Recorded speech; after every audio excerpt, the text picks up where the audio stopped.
Live. There we are.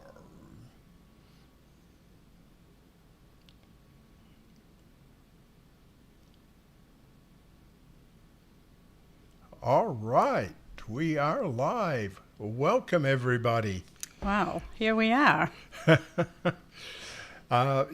So we're excited to be here with you all, and we're going to have a great time discussing all manner of things. So I think you could be able to ask questions and leave comments in the chat box here. And all in all, Let's get started. yeah. Well, just so you know, this is the first time that Geoff and I have done a live session. So we've done as much preparation as we know how to, but I mean, anything could happen. So we're hoping for the best. And if there's any glitches, just bear with us while we get our act together. But we're hopeful that it'll go well. We are very glad that you've joined us for our very first Summer Read-Aloud Experience in 2026. What am I doing wrong, Geoff? You need to pull your mic and speaking, you lean back. So. All right, I lean back. I can't move. I mean, really, this is trickier than it looks. But anyway, we're here, and we're here for the Read-Aloud Experience, and the very first book that we've chosen is Lillian Trasher. And I know that a lot of you have got to chapter 7, which is what we'll be talking about today. So I'm firstly wondering where you're from. I know that we have people in our group from all over the world, actually. We just heard from somebody from the Congo, somebody from Australia, somebody from Belize. So we've just got someone here from Alaska. We've got someone from Belize. So welcome. And we hope that this is worthwhile to you and that we can create a kind of a sense of community as we read these books together and kind of discover them again if we've read them before, and also find out some of the things that have happened since the books ended. And of course, you know, we've written 82 of these books, so we're also willing to answer questions about writing and that kind of thing. We've got someone from Maryland, someone from Jacksonville, someone from North Carolina, someone from Central Africa, Texas. Oh my goodness, this is crazy. This is like what people do on live streams. Like, wow, we're doing this. Okay, Ontario, Canada. Hello. Oh my goodness, this is enough. We could just stop right now because it's just so exciting to know that you're all here. We've got someone from Oregon. So welcome to you all. Geoff is going to, firstly we'd just like to talk a bit about what the Read-Aloud experiences mean to us. And so Geoff was just going to talk a little bit about his childhood and his background and why he is a firm believer in reading aloud to your kids. So over to you, Geoff. Welcome. And this is interesting. At my stage in life, having written books for now 42 years, when I was a kid in school, there was the father's dream from my mind. It didn't even figure in any plans that I might have for my life. And part of that came from the fact that I was a slow reader. And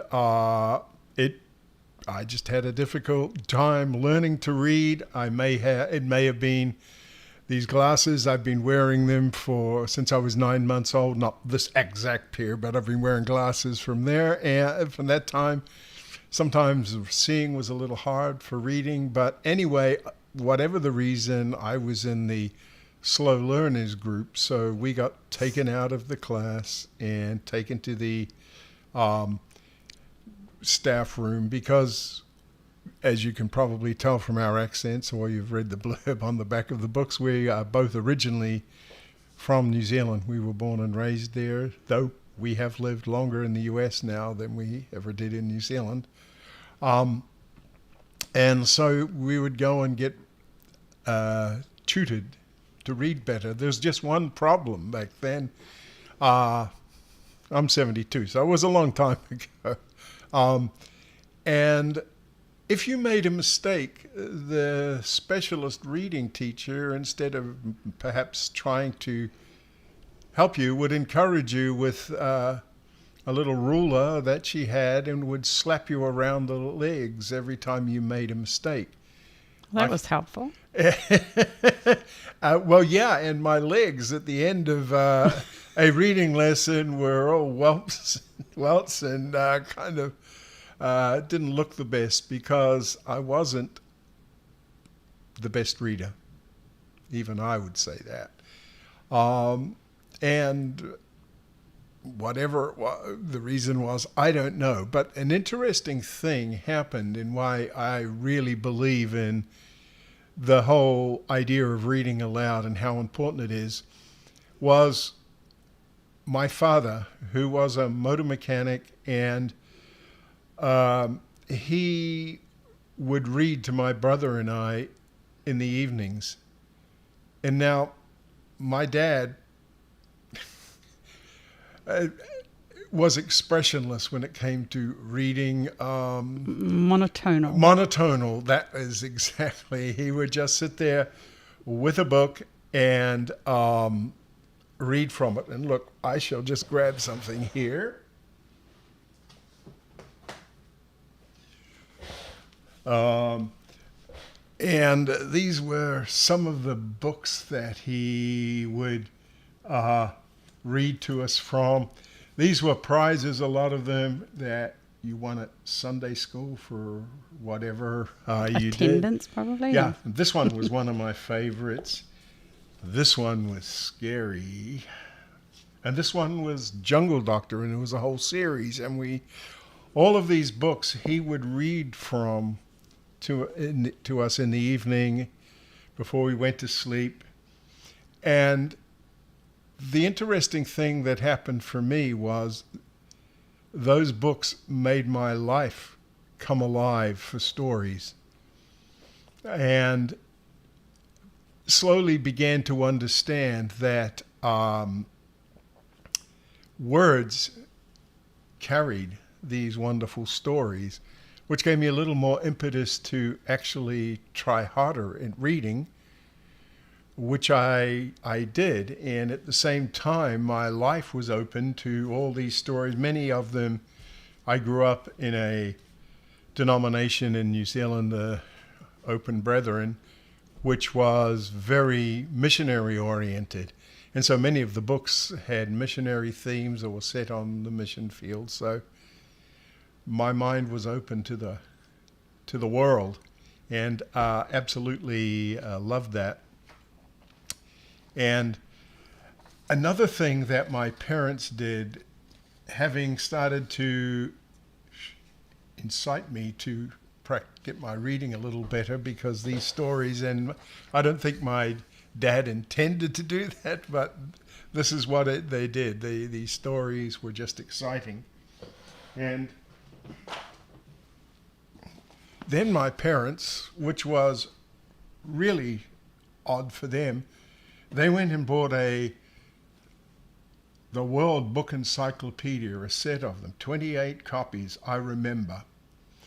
And this is a copy of the American edition. We had the Australasian version, which was sold in New Zealand and Australia. And of course, this was all before the internet or anything like that.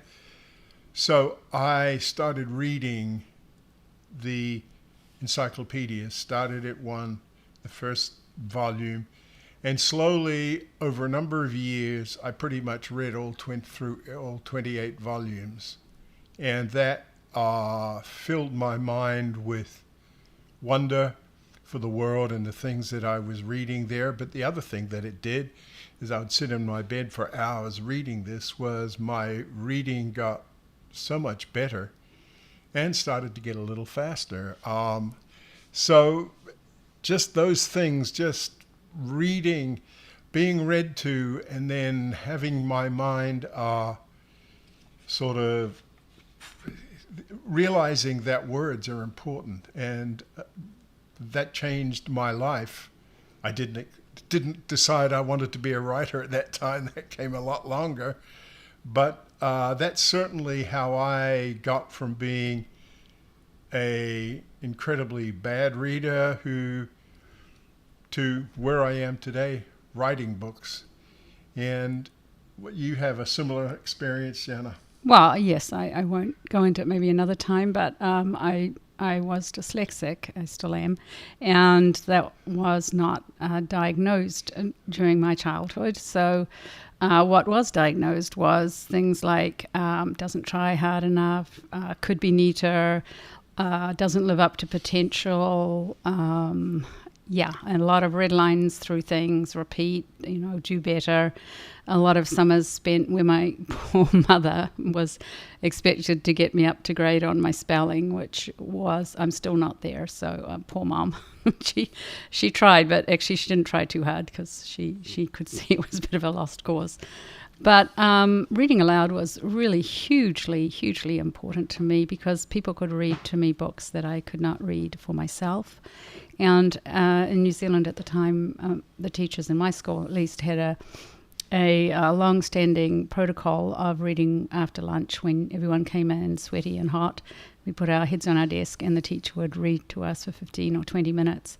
And it was actually quite democratic. We would sometimes vote on what book we wanted to read. Sometimes we would discuss it. Sometimes she would just read it.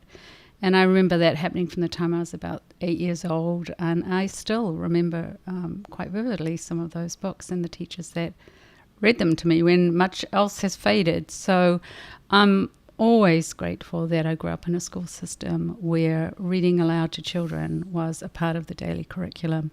And I do believe that it can open channels of conversation and also expose kids to things that they're not able to really get to fully comprehend and enjoy if they're reading to themselves yet. So that's how we come to be very passionate about reading aloud. And we are very glad to be able to do this experience with you. So in the comments, if you want to put yes or Y or N for yes or no, is this your first experience of trying a family read aloud, or have you been doing it for a long time? So which way we go? Yes if it's your first experience, and no if you've been doing it for a long time. How's that? I don't know, it's got to run this stuff. You don't think of these little details. But we're here to talk about Lillian Trasher, and she's one of the earlier books that we wrote. She is, was even then, before we wrote our book, quite a well-known missionary. And so I'm wondering, do you have any questions about what you've read so far? What are you thinking about it? Do you have any comments? Is there anything you would like to know? Oh, we've got two people. Laurel has been doing this for a long time. Well, congratulations to you. Great. Yeah. That's awesome. Some people it's their first time. Some people they've done it before. That's really interesting. What we find is that a lot of people like to just read a chapter a day from our books. That's kind of how we got this idea. There's an actor in the US called Kirk Cameron.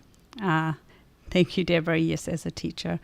And he came to visit us once, asked if he could take us out for breakfast, and he came specifically to Orlando to see us because he wanted to tell us that he had read one chapter of our books aloud every day for 15 years after lunch to his family, and that it had changed his family's whole kind of demeanor, the way they responded to each other, the way they looked at challenges and problems together. And we were absolutely blown away. It was like, oh my goodness, that is a commitment. But yeah, he was quite adamant that this was something, and we have heard many other people say the same thing, that just reading these aloud as a practice has helped their families to pull together, to head in the same direction, to have more empathy for each other, to have more an aligned purpose. And so we are very, very glad to be to be able to help you facilitate this kind of experience and see if it's something that resonates you. And you said, yes, can you pronounce? I say it. What do you say, Geoff? We say it Asia is how we came to pronounce it, and we've just interviewed 2 Egyptians. I think they say Assad. One could be, but yes, they do. They never corrected us. So no, I think we say Assad. I think, Yeah. Look, you're talking to 2 people with reading issues here, so we have just beautifully demonstrated that to you. We can read it properly. I think it's Assad. Yes, we need to get on chat and ask it how it would pronounce that, because obviously we write our books without pronouncing them. And, well, now you've caught us out right there. But yeah, we had a really good time writing. People ask us where we get our resources from. And if we're fortunate, there's a reservoir which is maybe some kind of an archive, a church archive, an organizational archive. And if we find that, we know that we're in a good track, because we've got something that can help us to write. So with Lillian Trasher, the Assemblies of God has a big archive library in Missouri, and I was able to contact the librarian there. This is before the internet or anything, and she helped me. She found letters and newsletters and things like that, because I know someone asked how we got the early information on Lillian, and that comes from things like, it came from her biography, a couple of biographies that were written about her, and also things like when people apply to a mission organization, they normally write, several long essays on various aspects of their life, and those are put on file. So access to things like that. So when we find an archive that is still working and the organization is still going, we know that we've struck gold. When it's something that isn't going anymore, or the person never belonged to a kind of an established group, then we know that we have to kind of dig a little bit deeper. A little deeper, though. One time we did find an archive for, SIL, Roland Bingham. And the SIL had an archive, and it's in Charlotte. And so we went to Charlotte to do some research on him there. And so we were in this, and it's like a vault. It's, you go in and these big cement doors, and it was crazy. And then there's these signs around. If an alarm sounds, you have what? It's like 2 minutes, or no, it was like 15 seconds or something. It was like, to vacate this, or you will be locked in and you will die. And we're like, It's like, let's take the book and run. Well, we wanted to, but no, you had to actually sit in the archive, and it was a very short time. It was it's hard to just relax and ponder what you're reading when you're like, okay, if anything goes wrong, I gotta head for the door. But we made it out alive. But right. I guess they take it very seriously, storing paper, which good for them. So does anyone else have any questions about the book so far, or any comments? What is the favorite part that you've read so far, or the part that has impacted you the most? Oh, Save It reads books every night to our kids. Okay. Laura asks, how much time do you spend researching before you complete a book? Well, that is a very good and arbitrary question. Number one, it starts with how much we already know about this topic. So there's some people, if we were to do another book on, say, India under the British Empire, a missionary there, we would already be way ahead of the game, because we've written several books on India, and we have a general idea of it. We're also, in the Commonwealth ourselves, so we have a general idea of how that works. So we would already have a head start, and then I do most of the research. I'm still a faster reader than Geoff, but Geoff, I would say, is a more thorough reader than me, so that's why we need each other. Yeah. But I will read any biography that I can find on the person. unless it's somebody like, if I'm writing on Abraham Lincoln, there's literally tens of thousands of books on him, so that's a no-go. But I'll pick the ones that are known to be authoritative, known to be accurate, known to be written by people who don't have a particular axe to grind, because you can get in the weeds there. So just start by reading books, and then, of course, now we're just so fortunate with the internet. A lot of these people have an organization attached to them. We'll tell you in a little while. We did an interview with Samar, who is with the orphanage in Egypt now, and I was just able to find him by looking it up on Facebook, and they have a Facebook page, and bam, there you go. You've got a number to contact, and off you go, and talk to them, get to the heart of the questions that I wanted to know. So the research is a very, very, I love the research. Sometimes I say that the writing the book is a punishment for doing the research, because I could just keep researching and just keep going. So it really does depend, and it depends on how tightly the books are written. The biographies that we draw from, are they kind of looking at the same kind of things that we're looking at, or different things? That matters a lot too. So what do you think, Geoff? We do that. I have a degree in history and philosophy, so I sort of do the fact-checking and go through the research that Janet's done. Sometimes, and I have a lot of background in 19th century European history, and I've specialized in the 1930s Europe. So I often have quite a good understanding of those things, and so we pull it in and then double checking dates, etc.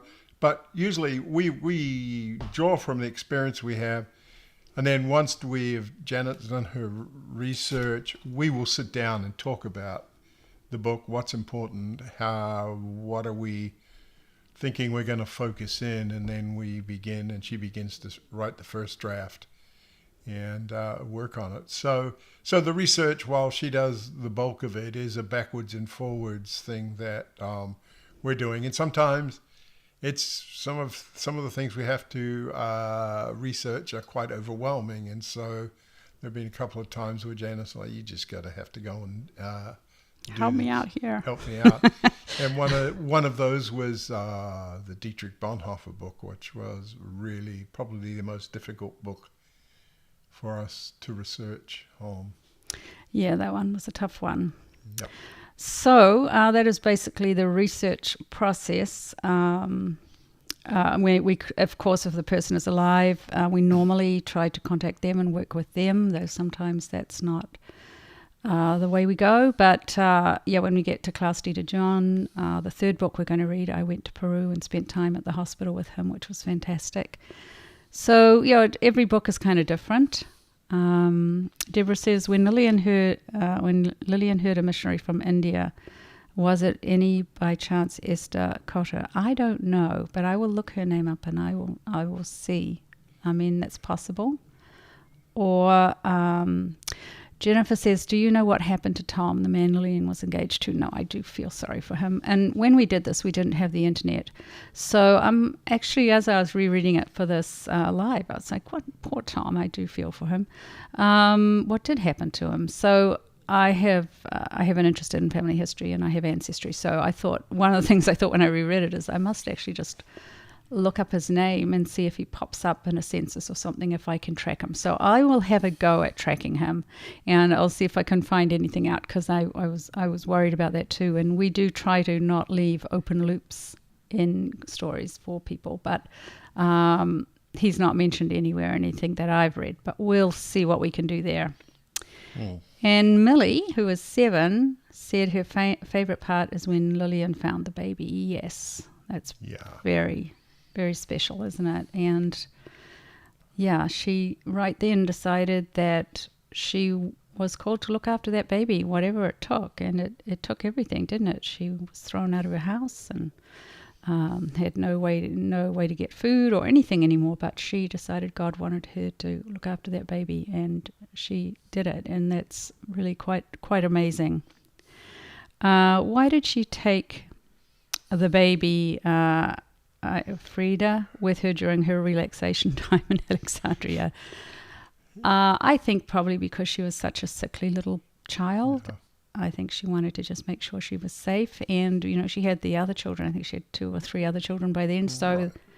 that still would have been... And she was the youngest still and needed some extra care. Yeah, so I think she probably couldn't have relaxed, I don't think, if she had left her behind, because she needed to be constantly fed and looked after and watched. So I think anyone who is a mom who's listening would think, well, you know what, if you've got 4 or 5 kids and you only get to take one, you can definitely relax more than with all of them. Yeah. Deborah says, how do you write the conversational part of the book? Do you act it out together? Well, that would be a special treat. We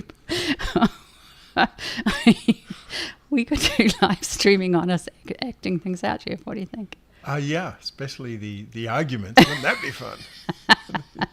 Stand in for... no, we just have a good sense for conversation. Conversation, when you're putting it on the page, is a little different as well as conversation you might have in real life. And so we just have you just have a sense of the beats, and you're trying to get information across and cut the language down and as to a minimum. Yeah, I think one common thing that people don't realize is that a dialogue in a book is not the same as a conversation that you would have between 2 people. And, when we teach writing, we challenge people, go and, tape record or whatever, phone record, an actual conversation, when you get up in the morning and your family's there and you're making coffee. And then listen to it, and that there's nothing. Even if something interesting is said, it's not a dialogue because it's full of ums and ahs and extraneous things. People get off track. Oh, the dog needs to be let out. Oh, don't you have to do this today? You change in mid conversation. So really, it's kind of a dialogue is a stylized form of a conversation, not a conversation. And I think probably what you're asking is something that a lot of people ask is like, you don't have a microphone, you don't have a tape recording, how do you know what they said? And the answer is a lot of times in the book, there'll be a dialogue and we can kind of follow along that kind of line. A lot of times there's not, and this is where we kind of use our common sense and our imaginations, and we come up with the most likely scenario of what people would have said based on their personalities, based on their age, based on their experience. We try to keep it in line with anything else we know about the person. So, for instance, if a person has a newsletter and they say something in the newsletter, then I'm fine with putting what they've said in the newsletter into a dialogue. Likewise, like with Elizabeth Elliot or something, a prayer. That's obviously what she's feeling. So if the story needs to move forward by her saying that out loud, I'm fine with that. So that's probably the area where we take the most liberty, is actually taking something that we know happened, like we know 2 people are in the room, like Lillian and Tom. We don't know exactly what they said to each other, but we know where Lillian's heart was, and we know that she was kind and that Tom was kind, and we have what was said in her books that she said, so we kind of construct it from that. And if there's any doubt, we move to the side of being conservative and not kind of going out on any kind of limb, because we don't really want to put thoughts into a person's mouth. We loved how Jenny supported Lillian when she moved in to start the orphanage. I know, and what a sister. And she was the older sister. That's what I find interesting. And yet she fully trusted Lillian and went with her. And I can imagine a much younger sister being like, okay, this is what my big sister says to do. But this was the older sister following the younger sister. So I think you can kind of probably take from that Lillian must have been quite a firm and inspirational leader. Yeah. Did we ever find out how Farida died? No, there's no record that we can find of that. Okay, I'm the one who's got the chat in front of me, so Geoff's got all the other stuff. We like the chapter, the sneak peek that you do in each book. This chapter was very suspenseful in Lillian's book.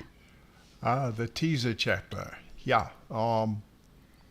That's designed, again, it's a writerly thing, and we do that to sort of, because sometimes the beginning can be a little slow, and we know that we have a lot of children readers, so early on, in fact, the very first book that we wrote, after we had finished it, we were like, this is a really good story, but it needs a bump at the beginning to get you into the book. And the first book was Hudson Taylor. So we ended up writing a little chapter there, which we call a teaser chapter. So it's teasing you to the story, and it usually arcs forward to an event that happens probably 7 chapters or so into the story. So you keep reading to find out, well, what did happen here? So that's how they came to be, and then readers like them, so we keep them in most books, but sometimes the story is just strong enough and doesn't need one. But that's the reason they're there, and it's interesting you like them because obviously they're doing what they're supposed to do. Okay, and Joy, who is 11, says her favourite part is when the boy gives his money to Lillian, which covers their food for a couple of days. And I think that's a really powerful point, because it shows that she was doing something that the local people appreciated and could understand. I mean, Lillian was shocked to find there were no orphanages in Egypt. I mean, she had worked in an orphanage in the United States, and they were not an unusual thing, or probably anywhere in England or Scotland or whatever. There was orphanages, and so she had just assumed that there were orphanages, and then to find out there were none, I think must have been quite startling for her. And so she started, with one child at a time. But the fact that not only did she recognize the need for an orphanage, but the local people, whether they were Christians or Muslims, they also recognized that she was filling a need in their culture that they hadn't filled. And so I think the boy was the first one to give, but then how the farmers all rallied round and they came to know her. And when she came with her donkey, she must have been quite a sight because she was 6 feet tall. So she was a very tall lady, wandering the countryside. I mean, this is not really done even today. I don't think it'd be such a good idea. But they contributed, not because they had the same religious belief as her, but because they could see, obviously, that she had a sincerity and that she was, in fact, looking after these children and serving a function that none of them were serving. And it's kind of reminds me of the one with George Mueller, when people from the local community in London started bringing things to him for the orphanage. And obviously that was a Christian, English Christian setting, and this is not. This is Egypt. But I think it's a universal. Children need to be looked after. They need to be cared for, and there's caring people in every culture who can see that and want to help with that. So yeah, and actually, I was reading that very chapter last night.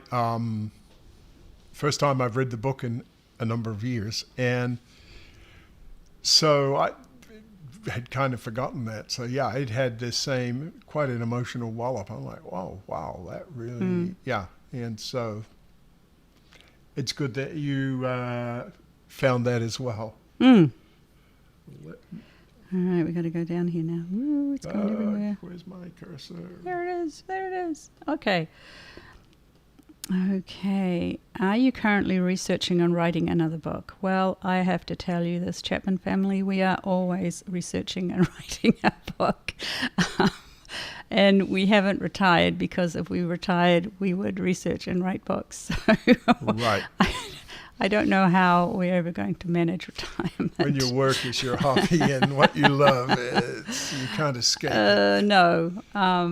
But actually, right now, we are working on J.R.R. Tolkien, and we're about halfway through. Yeah. And that's kind of the companion for C.S. Lewis. So very excited about that. It's a really interesting book. It's an interesting challenge to write because there's so many things going on, and his books that he writes are so complex, and some of them, the ideas and the planning goes back literally 30 years. And so trying to keep that threading through, keep the reader interested, is really challenging, but I think it's going to be really worthwhile. Right, and it's fun to be working on it because probably we have lots of people suggest people to write about, and we sometimes will ask them, and Tolkien has been the top of the list for a long time. So it's great to be working on it now, and there is another book before that isn't published yet on John Patton, who was a missionary to the New Hebrides Islands in the South Pacific, and it is a true cannibal story. It's really pretty amazing. I think you're going to like it when it hits the stands. It's reminiscent of the ones your dad would read to you. Yes, exactly. You make a wrong move, you're going to be in the pot. Okay, so Emma likes how Lillian always trusts God to provide the things she needs. Yes, absolutely. She had no really alternative, did she? And Samuel Simmons' favourite part is when the donkey driver got the donkeys into a gallop so Lillian could get to the businessman's house in time for the meeting. I can't imagine. I'm not very good on riding on animals. Sounds terrifying to me. Yeah. And Nadia's aged 8, liked the part when Lillian insisted on crossing the river even though the guides recommended going the long way. Yes, she had a lot of courage. Deborah says, I like that you showed her feeling a sense of abandonment and despair when the Egyptian family ignored her, and she said to the Lord, I can't do this anymore. And I think that's one of the strengths of our biographies is, we don't shy away from difficult emotions. I mean, we've been missionaries ourselves, and I know that some of you are missionaries who are on this Read Aloud with us. And it's not easy. And there's times where you do wonder, what am I doing here? Where is God? Why would I continue doing this? This is, you plot another track for yourself and you think, gosh, how much easier that would be, And she did reach that point of abandonment and despair, and there's nothing to be embarrassed about that. I think just because you're a missionary doesn't mean that you just glow in the dark 24/7. There are real challenges and real struggles and real growth involved, and we don't want to shy away from that because I don't think that would be honest, and it would be making the person unattainable. Like if Lillian never had a rough day, then you think, well, that's her, that's not me. But to know that she did have a rough day and she persevered, I think is what makes her more real and less more believable and more inspirational. Yeah, because many of the books, older missionary books that had written about some of these people and why parents started asking our publisher, could you do something better than these? Because they talked in very ameliorative language, and they didn't even use people's first names sometimes. They were Mr. or Miss, and they just were unapproachable, and they glossed over all the high points. But, I mean, we're all alive, and we all realize that the terrain out there is up and down. There's not this just glossy plain we walk across. So we try to stay true to that kind of contours that the person is making their way through in their life. And then Maya thought it was very sad that the Brailsfords, as Christians, would not want to help Freya Farida. And I agree entirely. There's people who have a very narrow calling or idea of what they should be doing in any kind of Christian service, and they stay in their tracks, and they're not willing to budge outside of those. And you're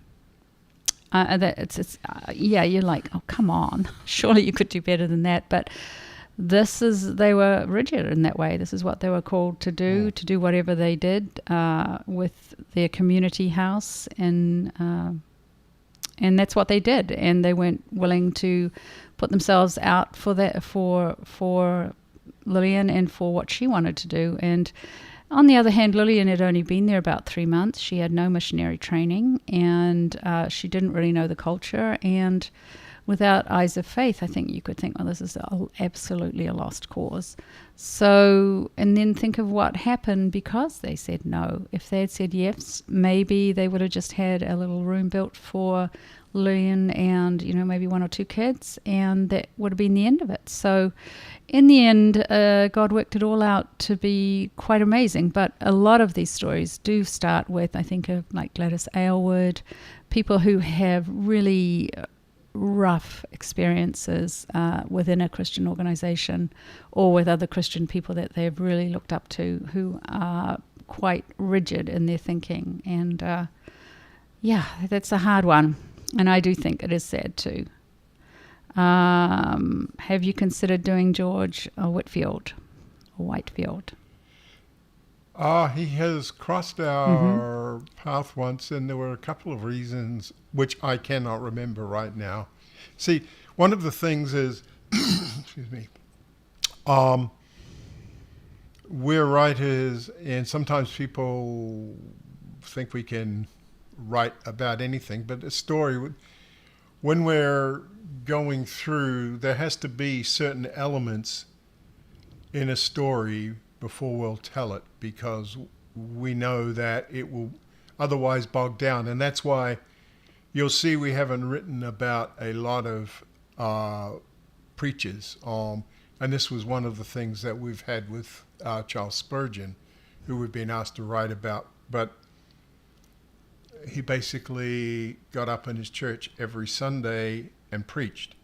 And admirable, and he influenced a lot of people, but to get the audience kind of attention that we need, there has to be some more things going on in the story. So that's why we haven't written on him.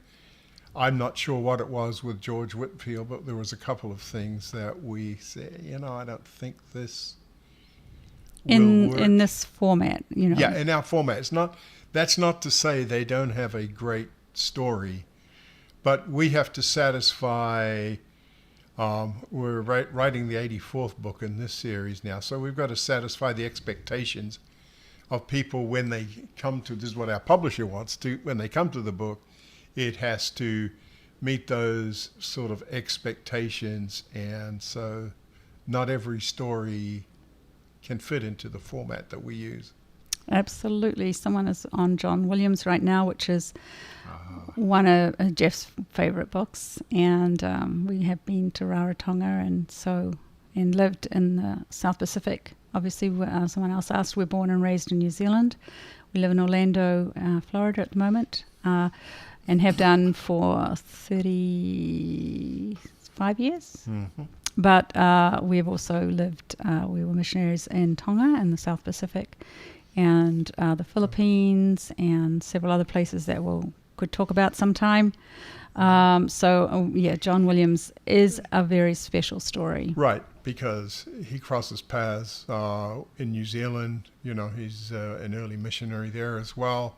And like I say, we've been across the Pacific. We've seen and done a lot of things. We lived, having lived there, and I did a lot of writing and research on the missionaries and the early missionaries in the Pacific, and it's an amazing story, and a lot of it had to do with the farsightedness of John Williams when he initially arrived in the Pacific. And as an interesting aside, the book that we just finished on John Patton, John Williams was killed Was it? I can't remember. In the New Hebrides, I think it was the next island over. Yeah, so he figures a lot, because then there was another boat called the John Williams that figures a lot in that book. Which brings us to the next question, which we've kind of talked about a little bit. How much research did it take? Well, like when we were doing John Patton, we had already done a lot of research and also had a lot of understanding about the South Pacific from our own experience, from living there, from growing up on a Pacific island, from researching John Williams, so that we're obviously already standing on a kind of a platform to grow on. So actually I didn't know much about Egypt at all, apart from what you learn about, mummies and hieroglyphics and things like that. So I did have to do some reading up on particularly one thing I really didn't know much about at all was Egypt in World War I and straight after, when Lillian was there. What was its role? How did it, get pushed and pulled by various empires and things like that. So we do try to embed as much history and geography into a story as we can without turning it into a history and geography lesson. So we just kind of sneak it in like moms sneak vegetables into the dinner. Right, and some of you who have been to the Benge Books website, bengebooks.com, will know we also have a slug line there, but it's actually pretty much how we approach writing books. And we're trying to do three things. We're trying to first entertain, and then inform, and then inspire. And so that's what we're looking to do, and that's why we're looking for interesting pieces of information and to try and tell a story that's engaging, that's entertaining, but ultimately inspires people at the end of it. And again, that's part of the form of the story has to fit into so that we can do some of that with it. Yeah, and Noah 14 says, Lillian makes such rapid, almost impulsive decisions because of what she hears from God. But at the beginning, she wasn't very committed to God. But then she starts working for God so quickly. I am with you, Noah. I mean, I believe this is an accurate account of how she made her decisions. It's how in her biography and the biographies about her, which were written during her lifetime, she describes going to the orphanage with Mrs. Maddie, and then going getting to New York and then to Egypt. So I think it's accurate, but it is a little shocking. I mean, when I was rereading it for this, I was like, yeah, this could be called very, very impulsive, and I believe it was. But something deep down in her told her it was the right thing to do, and sometimes you can spend many, many weeks, months, years training for something, and sometimes, everything is just right and you jump in. And apparently she met those times. But yes, I would say that, it is interesting to think there's a combination of ways that we can make decisions, isn't there? Because I think if we were all doing that all the time, life would be somewhat chaotic. But she obviously felt that she heard from God. She didn't appear to have any doubts after she'd done it. And things worked out pretty miraculously. So I guess that's how you would judge it. And Deborah said you did comment that those people said it was affecting the other missionaries' work during the day.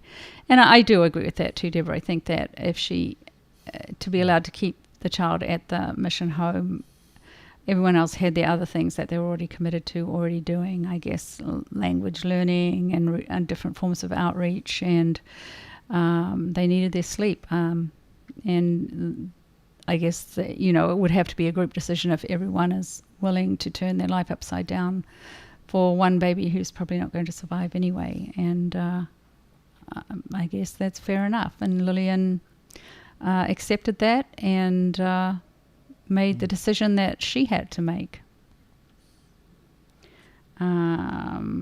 We've said where we're from. Caleb, we're going on with the impulsive decision here. He liked how Lillian just walked out and rented a house. Yes, I mean, she had taken a step of faith, and she didn't shirk back from that. Having taken it, she kept moving forward, didn't she? That's really inspirational. Okay. It's neat to see how God used the Brailsford's rigidness to get Lillian to where she wanted to be. Yeah, where he wanted her to be. I agree with that. I think everybody encounters people who you tell where you want to head or what you believe your vision is to somebody, and they tell you all the reasons why it's not going to work. And then you've got a choice, don't you? You either think, okay, I guess they're right, or you think, well, that's their opinion, but I have my own relationship with God. I have my own relationship with, what I'm hoping to do, and I'm going to do it anyway. I mean, I think that's a point we all come to. All right, this one's for you, Geoff, because here someone's just finished David Bassau. David Bassau.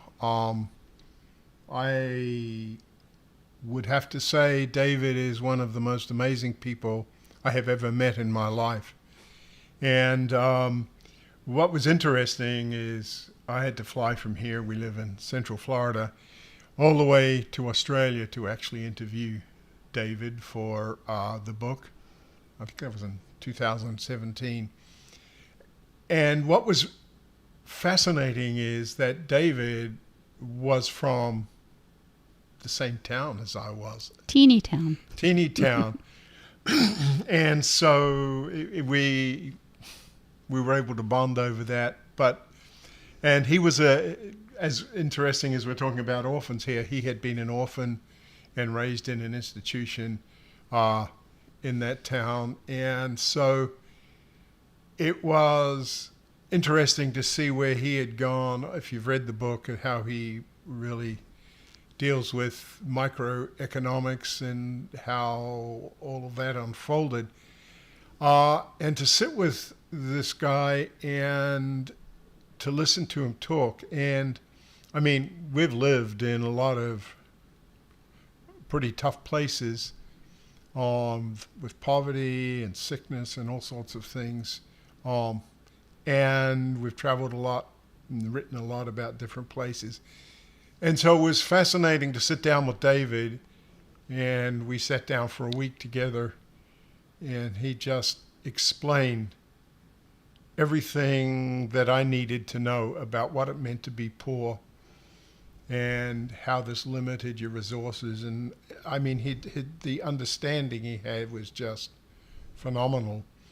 And was eye-opening to me, who had a lot of experience and began to understand. And then to see him explain this way that you could move beyond, help people move beyond this. So, yeah, David was truly an amazing gentleman. One of the best people I think I've ever met. Well, there we have it. There's a ringing endorsement. Sometimes we do get to meet the people we're writing about, and that is a very, very special part of what we do.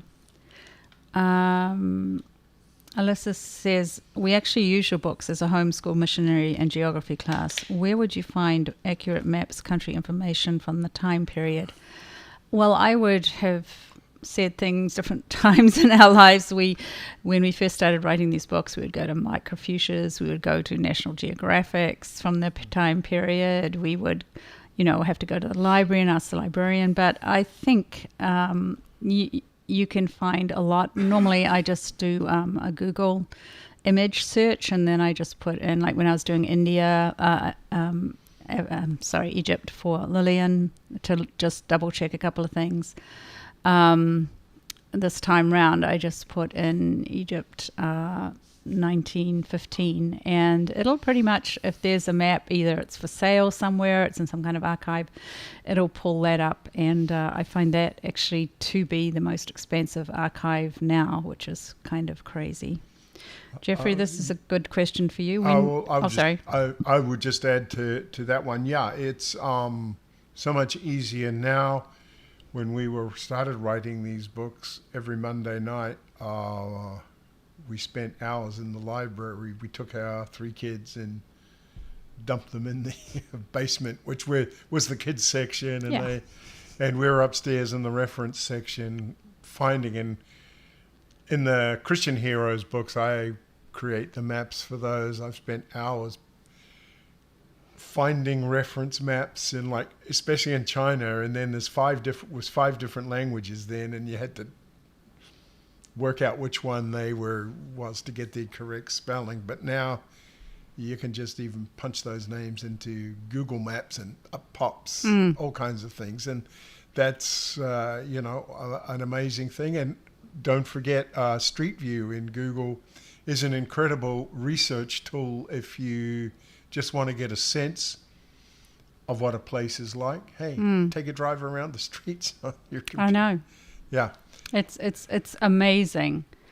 The resources. I know there's a lot of things we don't like about modern technology, of course, but we might as well use it for what it's good for, and it certainly is good for aggregating geography and historic information. It's pretty amazing. Geoff, when did we start writing these books? These books. Well, we started writing these books in June 1997. The first book we wrote in the series was Hudson Taylor, and currently there are 82 of them in print, and there's one other finished, and we're halfway through Tolkien. But we started writing books in 1986. Yeah, we were lucky enough. I don't know whether any of you know this, but we got taught, or if any of you even know who John and Elizabeth Sherrill are, they wrote The Cross and the Switchblade and The Hiding Place and a number of other, Brother Andrew's book, and a whole heap of other books. Well, we were lucky enough to learn to write from them. And so after we learned what and all they had to give us, and we set out and we started writing. We were ghostwriters for about 11 years, writing mostly didactic or teaching books, nonfiction, and then slowly transitioned to writing narrative nonfiction, which is pretty much all we do now. Yep. And then lots of similarities with George Mueller and Lillian's story. I absolutely agree. And also Amy Carmichael's book. There's a lot of similarities there, where she's working with sort of mothers and children. I think when you think of an orphanage, you often think of just the children. But in some of these cultures, if there's no man in the house, the whole thing can really get very precarious very quickly. And so sometimes the mothers have to come with the children. And I think that's a feature of Amy Carmichael's story too. So I think that brings us to our last question for now, and which is wrapping up the hour, which is very cool. And the last one that Laura asks is, do you know the current status of the orphanage? And we do. We're very excited to tell you that, of course, when we wrote the book, we didn't even kind of know how you would know what was happening in the orphanage now, if it existed. But given modern technology, I looked on Facebook, and lo and behold, there's a Facebook page. And so I contacted somebody who contacted someone, who I ended up talking to a man called Samir, who is the assistant director of the orphanage today. And I'm not going to spoil it for you because I was able to interview him last week. And he was able to give us an update on the orphanage. And like I said, I'd love to go on about it, but you might as well hear it straight from him. And so where is that? Where can we find that? I posted it last night on our YouTube channel where you're watching this. If you click on the movie channel when you're done here, or whenever you want to come back and watch it, there's, I think it's 22 minutes long interview with Shamir right there. And you can, excuse me, learn a lot about the mission and what's going on there today. And there'll be another interview we did with a woman who knows the mission, and another Egyptian woman, and her husband's father was raised in it, and so she has a lot of interesting insights to tell us, and we'll be posting that next week.